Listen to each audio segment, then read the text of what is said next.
My name is Madison Barra, and welcome to my podcast, where it's all about teaching you how to lose weight, keep it off, and actually enjoy the process.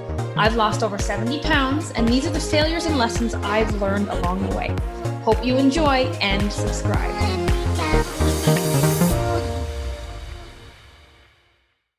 For today's call, I would like to talk about cravings. Okay. And cravings, super hot topic. Everybody pretty much, if you ask, they all have cravings or a specific kind of cravings or stories about cravings. So this is a pretty universal topic and something I think that we should understand more about, because the more you understand it, the more you can control it. Right. So if I were to ask you, describe your cravings, what would you say?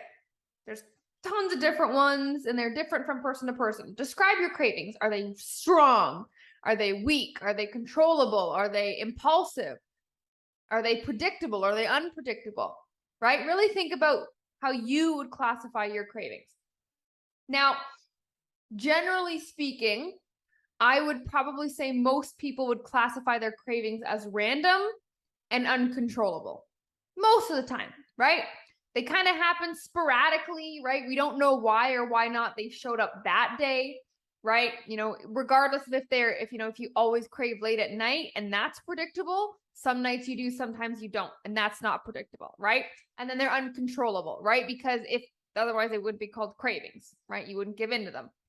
So that's pretty much the common characteristics of cravings from woman to woman.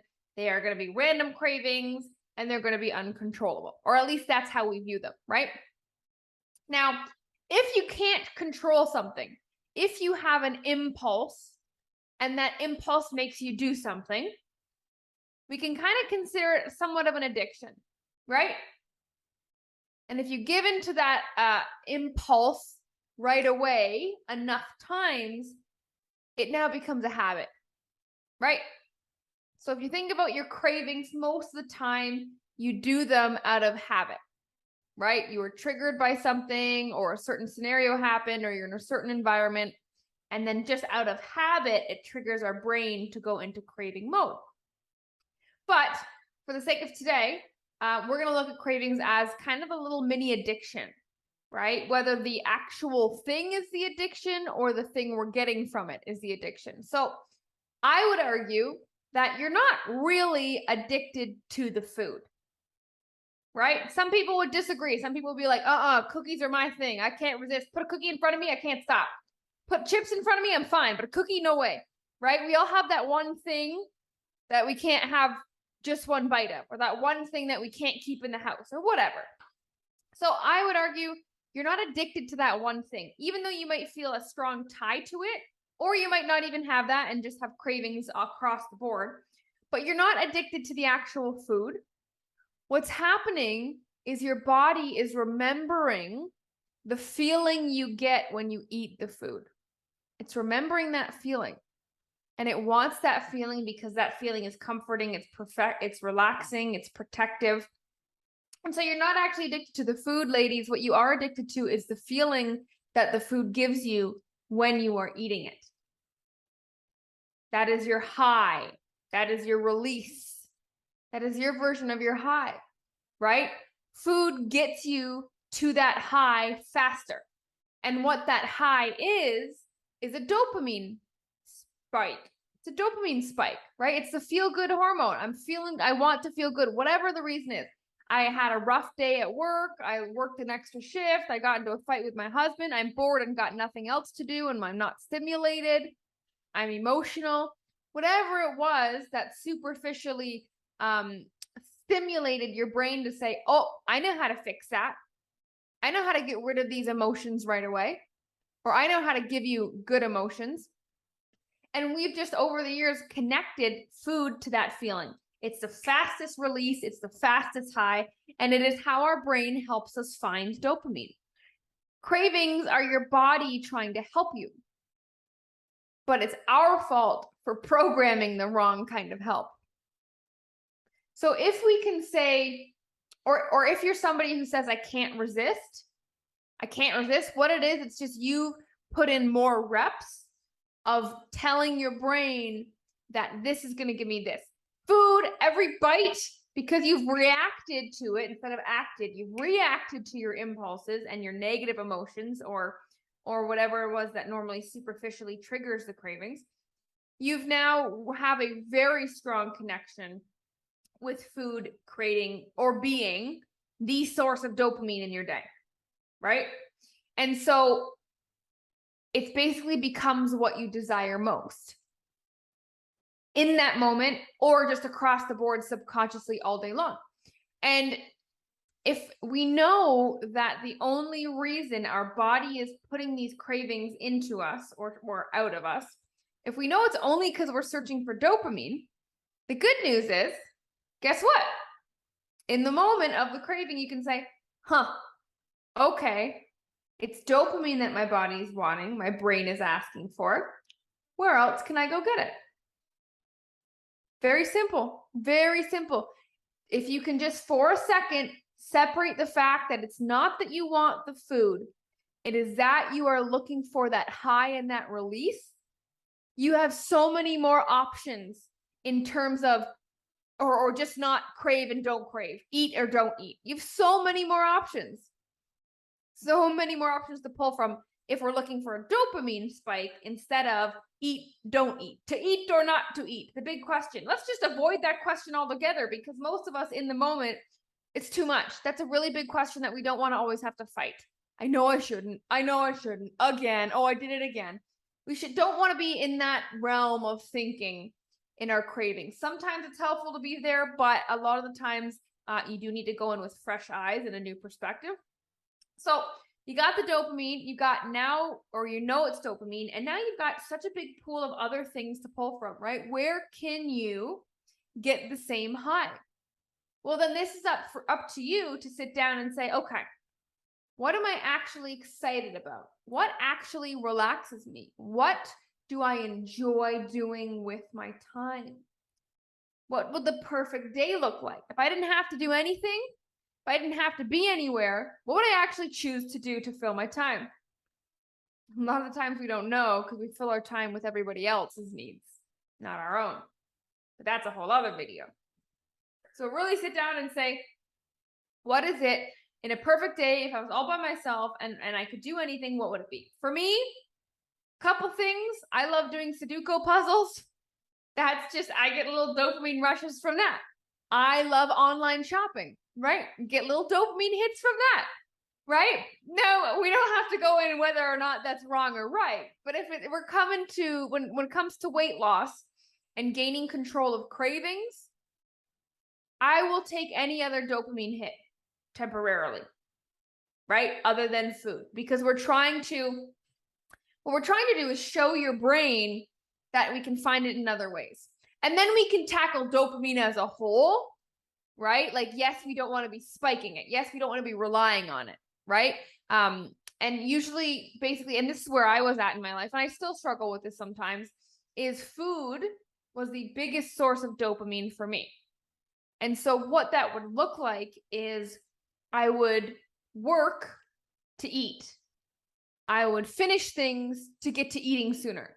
I would want to wake up because I was excited for breakfast, right? So I lived my life until my next meal kind of thing, right? I was excited to, for the weekend because we got to go to a restaurant, right? And get new food, right? So if you keep giving into your cravings, okay, you're going to keep connecting that dopamine and that gets stronger and stronger and stronger. And then you're living in between meals. You're living to get to your next meal.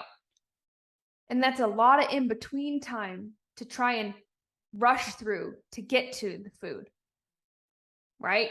So what needs to happen is you need to stop spiking your dopamine so high to such high levels, and you have to remove them, right? You have to remove the areas where you're going to get these big spikes. And you might notice that they're in other areas too. Sometimes it's social media. Sometimes it's, reality TV, right? Where is it for you? Where are you getting your excitements from? And what are you looking forward to in your day? Write it down. Write it down.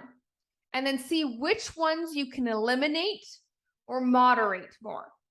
And then what you'll do is you'll decrease the amount of dopamine you're exposed to in a day.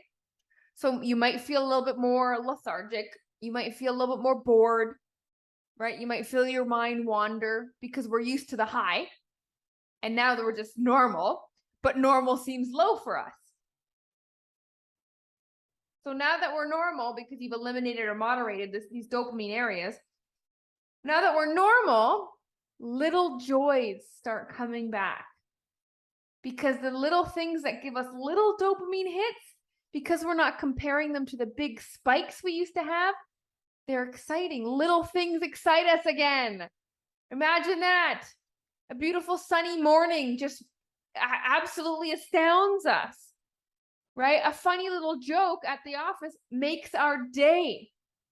Whereas it's just something that happens for a couple seconds and we move on and we're still focused on finding more, finding more, finding more. And so really, really listen to what I'm saying. If you are somebody who struggles to be present or struggles not to crave or control your cravings, or struggles to enjoy your moment instead of just always getting through a to-do list, getting through to the next thing. If that sounds like you, like you're just kind of getting it through, or I can't wait to get home, I can't wait to go to bed, I can't wait to wake up. If you're always kind of in that I can't wait to, you're missing all the stuff that happens until you do that can't wait to.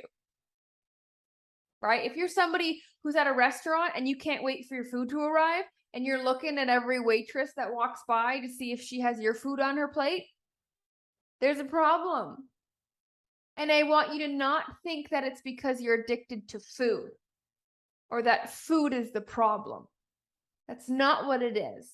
It's just you have kept, because of our society, right? We've kept raising our dopamine levels. We get exposed to so much, so we get kind of numb. So it takes so much to stimulate us. So if we lower the stimulation, we're going to be a little bit bored, but then what we're doing is getting used to normal. And then we're allowing those little things and the little things, the normal things, the happiness in life, right? Because life worth living is loving every second of it or appreciating every second of it. But if we can't appreciate it, if we're always looking for something else, something bigger, something next, we are missing out. We're wasting a lot of time, and we don't have a lot of time. We really don't. We don't have a lot of time, right?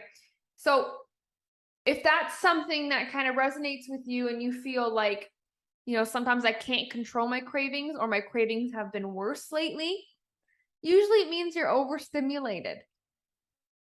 And your body is just trying to find more dopamine to feel good again. Because the life you've created, the day-to-day routine you have, has made it very hard to enjoy. And you can't enjoy the little things anymore. And that's a recipe for disaster. Recipe for disaster. Where are you going to be 1 year from now if you don't enjoy little things anymore? Always searching for big things? Life is not about the big things. They're few and far between. The big or the small things become the big things if we get rid of all the other hype stuff. When every moment can be memorable, when every day could be a chance to feel like your best day yet, to have your best day yet, to create new memories without needing exceptional environments, exceptional things to happen to you to remember, you're just more happy and you can let go of things more and you don't feel a slave to those emotions because you've retrained your brain to say, I can get that dopamine from other areas and I need less of it now. So if your cravings are out of control, you've had too much dopamine being released, so you have to limit your stimulation. And then the little things will become important again. And just knowing this is going to give you so much more power and clarity when those cravings hit. Seriously, even tonight, if you're staying up late tonight watching Netflix when you normally go grab some popcorn, just pay attention. Pay attention. You really, really will notice that this perception or perspective is going to change how you approach it. and how you view it, right? Like, what do you think about yourself? You don't start thinking to yourself, oh, what is wrong with me? Why can't I just say no? It's not that. It's not that. Your brain is just trying to make you feel good. And this is the only way that you've trained it to make you feel good. So replace it and remove it so that we can start letting those little things give us the relief that we're looking for, give us the high that we're looking for after an emotional day, because we're going to have emotional reactions the rest of our life. But the emotional reaction is hard enough. You don't need to deal with the aftermath of a bad decision. If you found this podcast valuable, I hope you leave us a 5-star review. And if you want to learn more about the Fit Queen way of weight loss, visit www.fitqueen.com. Thank you for listening, and hit that subscribe button so you don't miss another episode.